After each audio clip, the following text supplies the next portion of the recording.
Presentamos La Armadura de Dios. Un libro que enseña a orar cuando no tienes ganas de orar. Un libro que motiva a leer la Biblia cuando no tienes ganas de leerla. Un libro que te ayudará a vencer las tentaciones y recibir cada día el don del Espíritu Santo.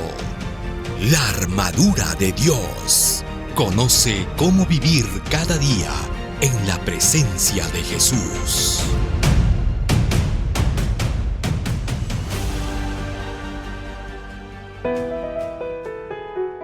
Comenzamos un nuevo día. Día 29. ¿Qué es el bautismo del Espíritu Santo? Muchos cristianos sinceros anhelan ser bautizados por el Espíritu Santo. Sin embargo, aunque el tema sea de suma importancia, existe mucho malentendido con relación a este asunto, y un malentendido puede ser peligroso y fatal, porque pensando que estás yendo al Polo Norte, puedes acabar en el Polo Sur. El bautismo del agua y del Espíritu.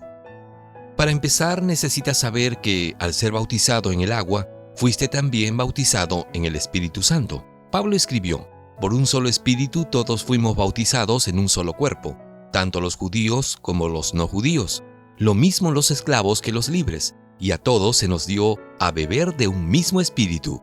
1 Corintios 12:13. En este texto Pablo habla del bautismo del Espíritu Santo, pero al mismo tiempo se refiere al bautismo del agua mediante el cual pasas a formar parte del cuerpo que es la iglesia. Pablo afirma que en el momento del bautismo somos bautizados por un solo espíritu. Judíos, griegos y todos los que creemos y aceptamos a Jesucristo somos bautizados en el agua y al mismo tiempo somos bautizados en el Espíritu, el cual nos guiará a lo largo de la carrera cristiana. El bautismo del Espíritu no es privilegio de pocos. El bautismo del Espíritu no es privilegio de unos pocos, sino de todos los creyentes que aceptan a Jesús y pasan por el bautismo del agua. Este pensamiento queda claro en la declaración de Pedro antes del Pentecostés.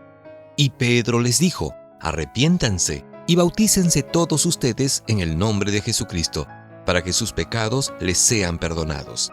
Entonces recibirán el don del Espíritu Santo, porque la promesa es para ustedes y para sus hijos, para todos los que están lejos y para todos aquellos a quienes el Señor nuestro Dios llame.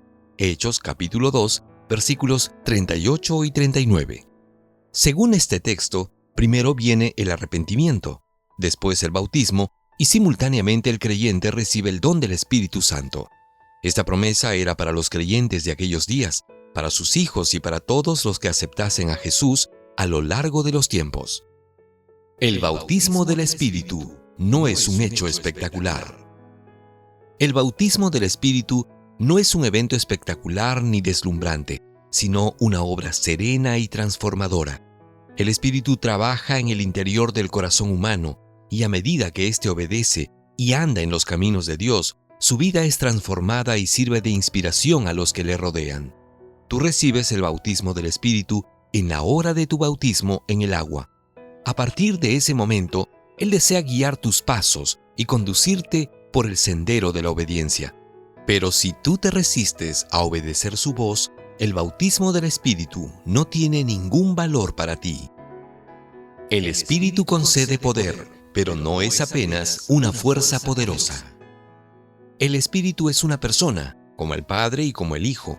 No es algo, sino alguien. Es simbolizado por el viento, pero no es viento. Es ilustrado con el fuego, pero no es fuego. Hay mucha gente sincera que cree que el Espíritu es el poder divino. La Biblia declara que el Espíritu Santo tiene mucho poder, pero no es un simple poder impersonal. Recuerda las palabras de Jesús a sus discípulos antes de su crucifixión. Los discípulos estaban tristes ante la perspectiva de quedarse sin la compañía de su Maestro y Señor.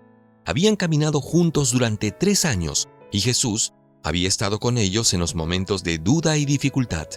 Pero había llegado la hora de partir. ¿Qué sería de ellos? Jesús los vio tristes y apesadumbrados y les dijo: yo rogaré al Padre y Él les dará otro consolador para que esté con ustedes para siempre, es decir, el Espíritu de verdad.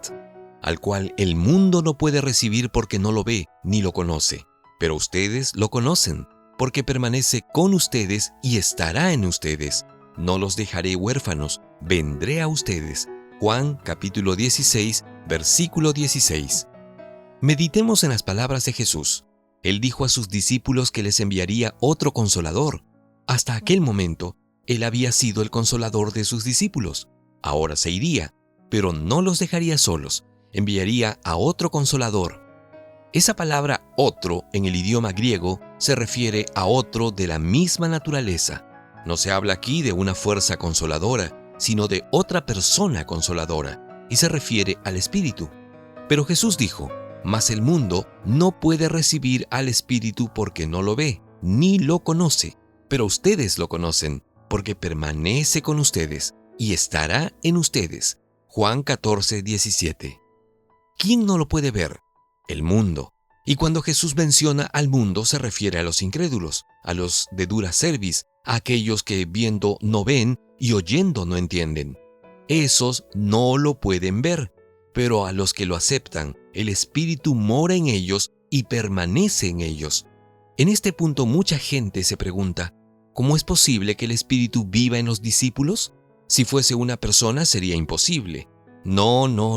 Aquí se habla de un poder y no de una persona. Sin embargo, ¿no dice Pablo: ya no vivo yo, sino que Cristo mora en mí? Cristo sí es una persona. ¿Y cómo vivía en Pablo?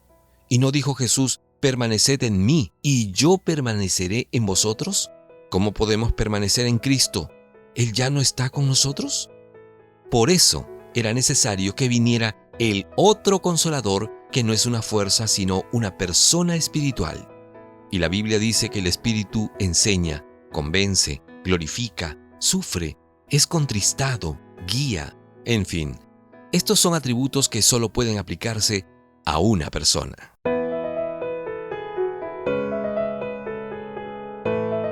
¿Cuál es el desafío para hoy? Como hoy comprobamos que el Espíritu Santo es una persona, así como el Padre y el Hijo, y que hay necesidad de que recibas el bautismo diario del Espíritu Santo, anda a tu lugar habitual de oración para pasar 30 minutos a solas con Jesús. En tu conversación con Jesús, reconoce específicamente que el Espíritu Santo es una persona y agradécele por la obra que está haciendo en ti. Finalmente, prométele serle fiel y obediente.